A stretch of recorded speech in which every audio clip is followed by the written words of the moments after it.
first night, or I think it was about the third night, we ended up, we had the Chinks had their spring offensive started. All winter had been pretty quiet there, and the guys told me, oh, it ain't bad here. And then all of a sudden the artillery shells started going over, and the mortars started coming in. You can see in the valley there, in that little hill, they came boiling out alongside that hill. Oh, they must have been 500 or more in the valley there. Well, fortunately, we had a pretty good shot at them from the top of the hill. We had about 3 or 4 tanks set up along there. The infantry was dug in alongside of us. And well, I was loading, and I was throwing in these big 36 millimeter shells into the gun, and I put in about 50 of those.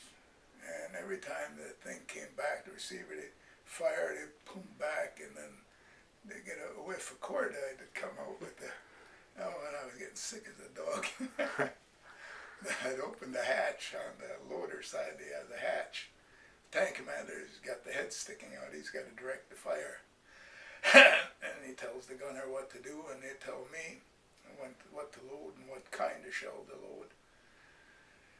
So finally I had to open my hatch, stick my head out, and oh boy, that was, then we had flares. Our artillery was dropping flares in so we could see down in the valley what was going on, that they were coming. And we were just shooting them up down there. And well, they actually never made it to our lines, fortunately, that night. But you could see the Chinks were firing green tracers from their hill, and ours were red tracers, and it was eerie, the green lights and the mortars were coming in, and guys were getting hit on the outside. And well, then toward the end, we stopped them, before they got to us. And toward the end, then the tanks started firing at us from the valley. But everything was dark alongside of a hill, and I don't know, we couldn't see him, so we just asked permission to back down, and he was getting pretty close.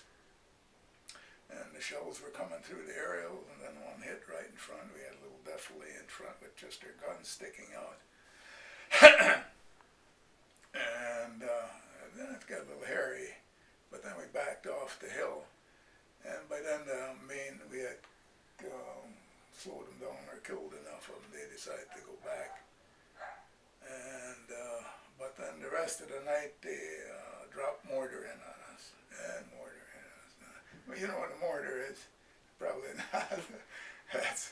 It's be like a big pipe with a firing pin on the bottom. Then you drop the shell in, it hits the firing pin, and then it goes over the top. Then it drops down. You shoot over a hill that way. That's the idea behind it. Well, about every 5 minutes the rest of the night, these would come in all around us. They were trying to hit you, but there's a lot of room alongside of you.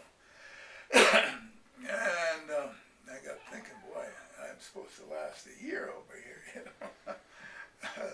That didn't look too promising,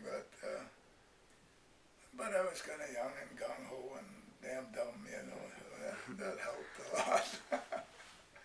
And I know the tank commander kept saying, keep your head down, shut that hatch, I need some air, and you had a little pistol port where you threw your shells out the side, so otherwise the floor would have been full of shells. Well, anyways, another thing you did a lot was prayed. I always felt I said enough Hail Marys and Our Fathers. It would carry me over till the year 2000, so I didn't have to pray anymore. But anyway, we got through that night all right. And, well, then we moved over to another position. It was overlooking Baldy now. Now, Baldy was a mean hill. That was a really bad one. This used to be like our chapel, and once in a while they'd have mass on the troops gather around, you'd have mass there. And on top of a jeep, you'd have everything set up. And chaplain sermon. Well, you gotta remember, boys, it ain't so bad it couldn't be worse. And then it got worse. But then we went to over Baldy. Well, Baldy was another hill like that down in the valley, a little bigger.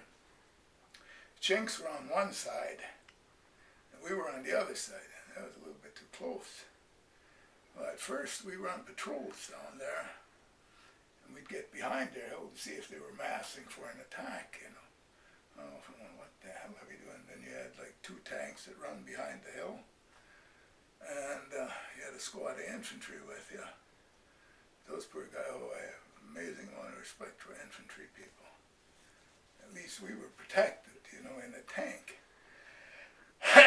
Well, then you had to go until you, it was like a contact patrol. You had to go until you got fired at by somebody. Well, you were hoping that they didn't have a mine in the road and they knock a track off, well, then you really screw it, you know.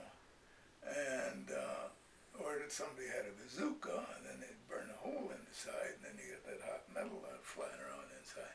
There are a lot of nasty things that could happen to you. Well, one of our lieutenants got killed on one of those patrols. He actually got shot in the neck, you know. That was the thing with the tank commander. You were the eyes of the tank.